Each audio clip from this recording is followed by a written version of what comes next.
ଶେଷରେ ସବୁର ଗୁମର ଖୋଲିବା ପରେ ସତ ସାମ୍ନାକୁ ଆସିଲା। ଜେରା ସରିବା ପରେ ସବୁକିଛି ଆଜି ପର୍ଦ୍ଦାଫାଶ ହୋଇଯାଇଛି। ପ୍ରକୃତରେ ଯିଏ ଦୋଷୀ ସିଏ ଦଣ୍ଡ ପାଇଛି। ଦର୍ଶକ ବନ୍ଧୁ, ଅଭିନେତ୍ରୀ ରିୟା ଦେଙ୍କୁ ତ ଆପଣମାନେ ସମସ୍ତେ ବେଶ ଭଲ ଭାବରେ ଜାଣିଥିବେ।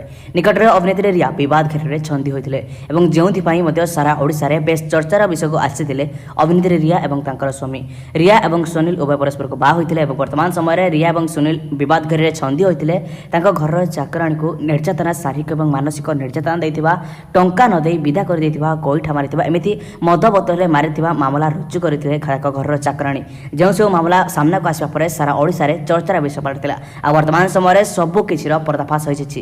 ପ୍ରକୃତରେ ଯିଏ ଅସଲ ଦୋଷୀ, ଯିଏ ଏମିତି କାଣ୍ଡ କରିଛି, ପ୍ରକୃତରେ ଯିଏ ଏତେ ସବୁ ପାଇଁ ଦାୟୀ, ସିଏ ନିଶ୍ଚିତ ଭାବରେ ଦଣ୍ଡ ପାଇବ ବୋଲି ପୂର୍ବରୁ ମଧ୍ୟ ଚର୍ଚ୍ଚା ଚାଲିଥିଲା ଏବଂ ପୋଲିସର ତଦନ୍ତ ମଧ୍ୟ ଆରମ୍ଭ ହୋଇଥିଲା। ଥାନାରେ ଏତଲା ପରେ ବର୍ତ୍ତମାନ ସମୟରେ ଯାହା ଏକ ବଡ଼ ଅପଡେଟ୍ ମଧ୍ୟ ଆସି ପହଞ୍ଚିଛି।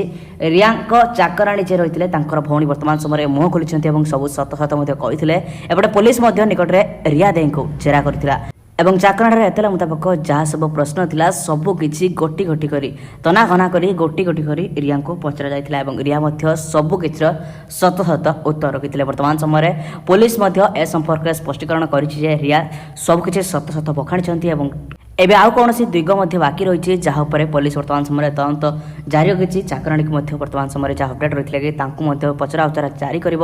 କିଛି ସମୟ ପୂର୍ବରୁ ମଧ୍ୟ ଚାକରାଣୀ ଜଣକର ଭଉଣୀ ଜଣକ ସେ ମଧ୍ୟ ମିଡ଼ିଆ ସାମ୍ନାରେ କହିଛନ୍ତି କି ତାଙ୍କ ଭଉଣୀ ମଧ୍ୟ ତାଙ୍କ ନିକଟରେ କଲ୍ କରି ମଧ୍ୟ ଏହି ଟଙ୍କା ବିଷୟରେ କହିଥିଲେ ଯେ ଏଠି ବହୁତ କଷ୍ଟ ଦିଆଯାଉଛି, ତାଙ୍କୁ ଶାରୀରିକ ଏବଂ ମାନସିକ ନିର୍ଯାତନା ଦିଆଯାଉଛି, ଯେଉଁଥିପାଇଁ ସେ ଏଠାରେ ରହିବାକୁ ଚାହୁଁନାହାନ୍ତି ଏବଂ ପଳାଇ ଯିବାକୁ ଗାଁକୁ ଚାହୁଁଥିଲେ ଏବଂ ଭଉଣୀ ମଧ୍ୟ ତାକୁ